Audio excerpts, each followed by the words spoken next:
Hello and welcome to another episode of the Electric Norwegian. I'm Mats.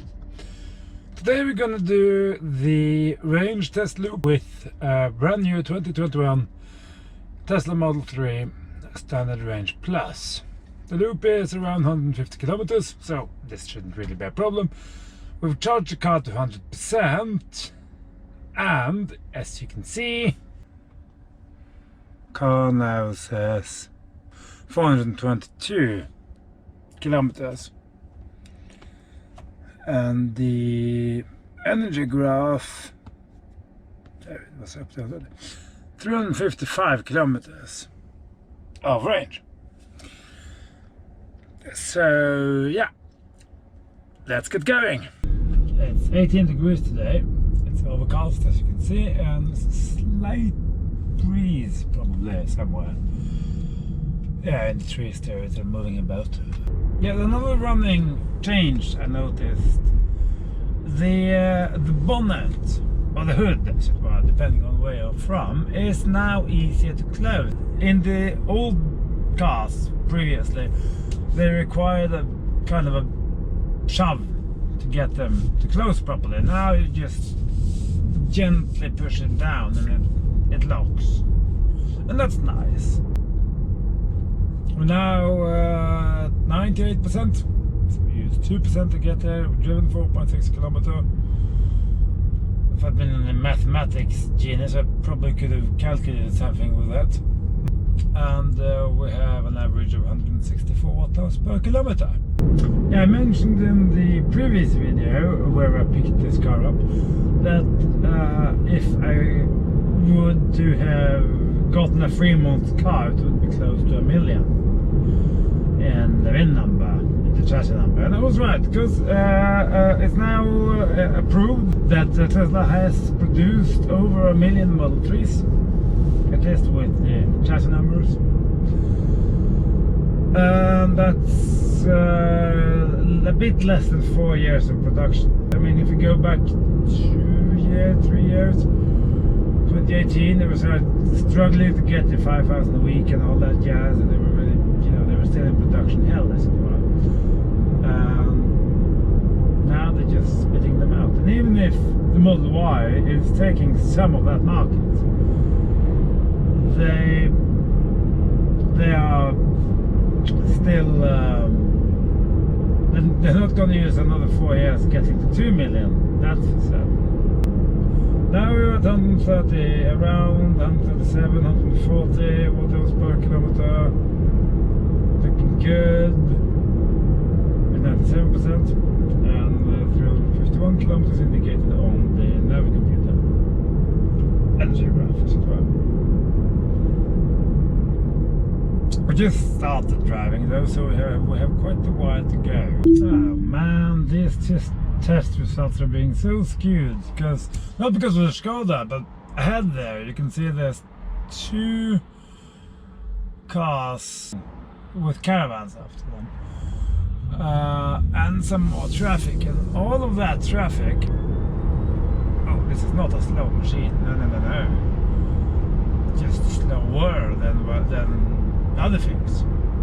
Still quicker than that Audi behind there though. That Audi, the fat e-tron, it's more expensive than this. I mean, this is 350,000 Norwegian NOK for the base price. For basically most of what's extra on this, that's the tow bar, which is silly not to get, and the white seats. Throw in the tow bar and you go base white, base black interior, just out of the door. You're at 360,000 NOK, and you get 300 to 400 kilometers, 300 and something horsepower, and I mean, it's just silly how much you get for that amount of money. And you get a relatively quiet cabin. I say relatively because it is still a bit sensitive for the road surfaces, of course, but it is. You'll get the power going in your X3. Jeez Louise, man! Look at this. That's how you're supposed to do. Oh my god. I hate diesels. People say they're so nice. They're not. They're slow and lumbering. And look at that thing. It just barely got past. Oh well.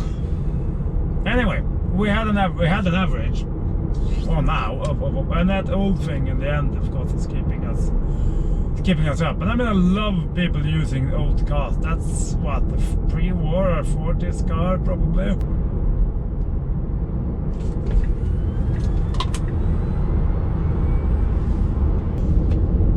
That's a nice thing about having some power. You can do these things quick and with relative safety. And room to spare. And we still haven't exceeded 157 watt-hours per kilometer, and the running average on the chip computer is 148, so that's not bad. It still calculates 323 kilometers of range. We're at 89%. Yes, and in case you're wondering, I am running autopilot on these roads. It's doing just fine. We are soon on the motorway now. We've been on the road for 40 minutes. So, what are we? We're running at 141 watt-hours per kilometer. We have 87% left. And it indicates now 358 kilometers of range left. But if we say around 300, and we've been doing 43.9 or 44 kilometers already, we are, let's see now, 43 kilometers. We're about 30% in the test then. So that's not bad. We should be coming home with around between 50 and 60%, which isn't half bad. That's just a rough estimation, of course, based on the current numbers. We'll see. Been on the road for almost 50 minutes. We're on the motorway now, and the consumption has gone up a bit, but not particularly much. We're now averaging 151 watt-hours per kilometer. And the nav computer has a running average over the last 50 kilometers of 146. So we're doing cruise is set at 120 kilometers, which is, had this been a Volvo or a Fat e-tron or something like that, you'd been running around 300, I think, roughly. 270, 300. It still says 302 kilometers estimated range on the energy graph. See what the battery indicator is. It's at 83%. So it says, shall we? It says 349 kilometers.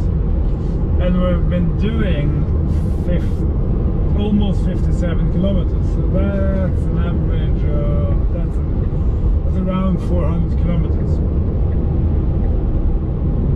on one charge in the cheapest car they make, and slowest. This is actually the SR Plus, the 2021 model. It's about as quick on a standing start to 200 kilometers as the old 85s were, the old S's actually. So that's what the difference 10 years make of technical innovation. And it weighs 1720 kilos, that's what? Almost 600 kilos less than a less, give or take. And it costs probably about half what those cars cost in this day, or even less than half. And on this road surface is relatively decent. There's not very much noise in here either. There's a bit of wind noise and there's a bit of tire noise, but it's far from as bad as the old car. And it's not that far off the Audi Q4 I tested, for instance. Sorry, my math was awful earlier. We were at 50, we were at 30%. We were at 50 kilometers. Now we're at 71. So we are now at around drive today. And we're at 78% battery. We have driven 72 kilometers there. Have an average consumption of 148. An average running consumption on the energy graph of 142. Still on the motorway, and it estimates 294, 293 kilometers left to go, which gives it around 350 kilometers of range. I don't know what this thing is running on, but it isn't electrons. And that's with climate on, by the way. I have not turned climate off. It's on 20 degrees Celsius.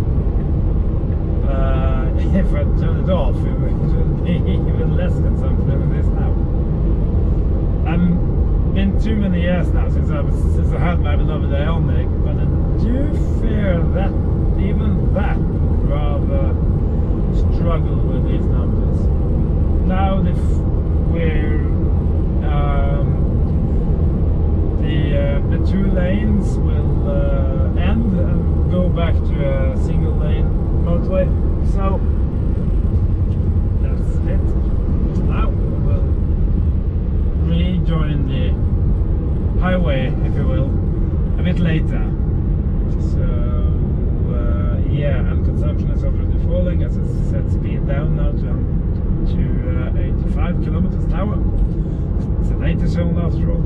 But speaking of the Ionic, there it is. Lifetime of this car is 146. It's been doing 1,090 kilometers in, what is that, 5 days? Picked it up on Tuesday. Today it's Sunday, so yeah, it's been a bit of driving. It's yeah, but that's because this is a really nice thing to drive. And when I say it's the best car in class, it's not because you are a fanboy. It's simply because if you look at all the competition, this car can tow 1,000 kilos, but the car can probably tow much more than that, but that's what it's classified for. It can take, it can have a roof rack with a load of, I think it's 75 kilos or thereabouts. The Nissan Leaf can't do either of those. The Ionic, I think the Ionic can take roof load, I'm not certain. The Kona can't, I think, and if, yeah, I know the In-Hero can pull 300 kilos or something pathetic, but that's more expensive than this. The Kona is around the same price range, I think, and has the same or better range, but also has a bigger battery. This has a useful battery of around 50 kilowatt. The actual battery size is probably closer to 60. But yeah, there's quite a bit of buffer at the top for some reason. The nice thing of having a buffer at the top is it charges relatively fast. That's the thing. I mean, with this car you can fill it up to 50%, 50 or 60%. You can go 150, 200 kilometers easy, and then stop for 10 minutes, 10-15 minutes, get a coffee and have a toilet break, maybe have a sausage or whatever, and you're off again, and you're back to 50-60%. It charges really quickly, this thing. I mean, it charges 140, 50, 60, 70 kilowatt. That's 2 and a bit C, for crying out loud. Very few other cars manages to do that. Well, that's not entirely true, so I'm lying right now. Yes, quite so. Sorry. But considering the size of the battery, that's quite brutal. But these Chinese LFP batteries from Cattle do seem to be very rock solid. There's no cobalt in them, and they're almost impossible to set on fire as well.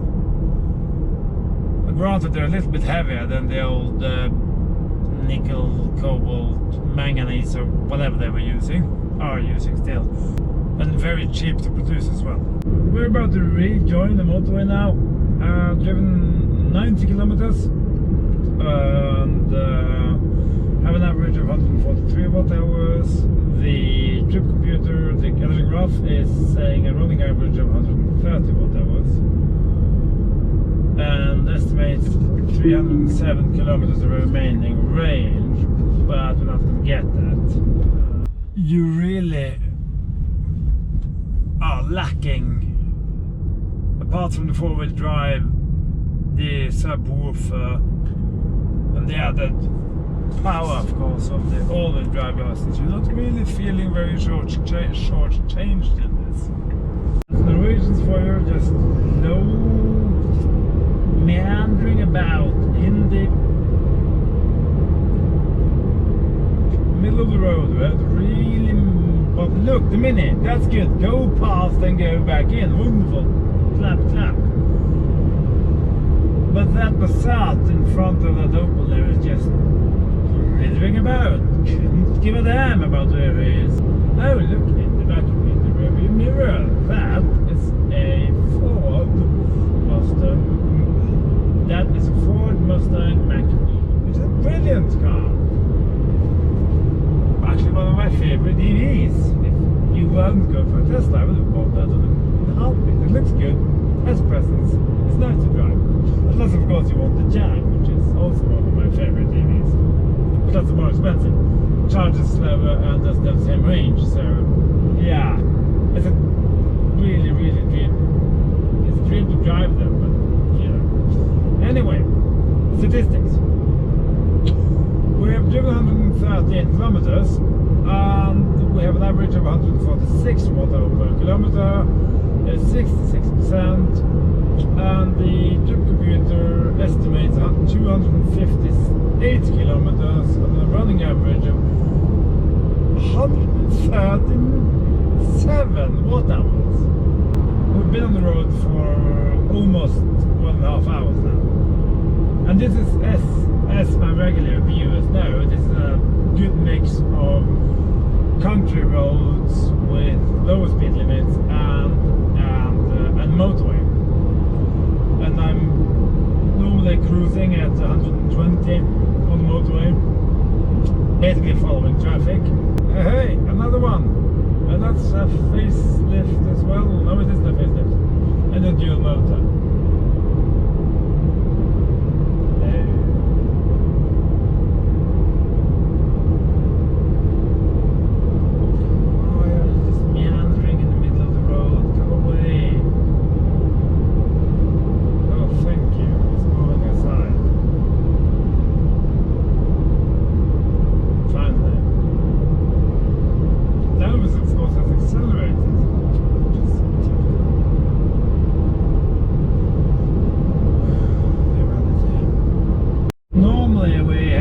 Take the off-ramp here, and then we go to the supercharger, or the quick chargers, the main chargers over at the shopping center, right? There. But not today, partly because I don't need to with this car. I know how it charges. It charges quickly. It easily goes to 100, 140, 50, 60 kilowatt if given, if preheated and all that jazz. And within 10-15 minutes you go from 10 to 50-60%, and you're off again. To give you the data, 156, say 157 kilometers, 150 watt-hours per kilometer. We're at 52%. That would give you 310, 312 real-world kilometers, which I think is more or less exactly what we got out of my previous car, the long range, when we had the winter test. If it's not exactly, then it's very close. Still estimates at the running average of 155, it estimates 102 kilometers remaining. That will give you around 330 or thereabouts kilometers. If you don't run it down, but anyway, you go plenty far enough for most people, and it charges so quick that within the time it takes you to go get a coffee and do your thing and go back, you're off again. I'm not worried at all about going for long distance traveling in this, particularly now with the growing supercharged network and also the growing network of everybody else out there. And since I have CCS, can use any connector, any fast charge point, or any charge point really. So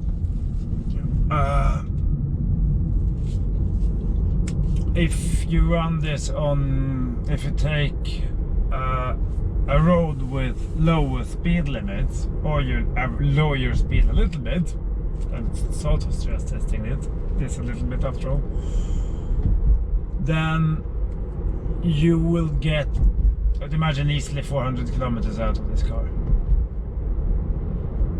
And I can't see why you would need very much more than that. Well, then of course if you're towing, which you can with this, at least for the time being, until they remove the towage entirely from the Model 3. We'll see how that's, I imagine they will just do that because they want you to buy a Y instead. But for the time being, the entire factory in Berlin is up in the air, so no one knows. So that's it. That's the trip. That's the data points. And yeah, that's it. Thanks for watching. Take care and stay safe out there, and I will see you in the next one. Bye bye.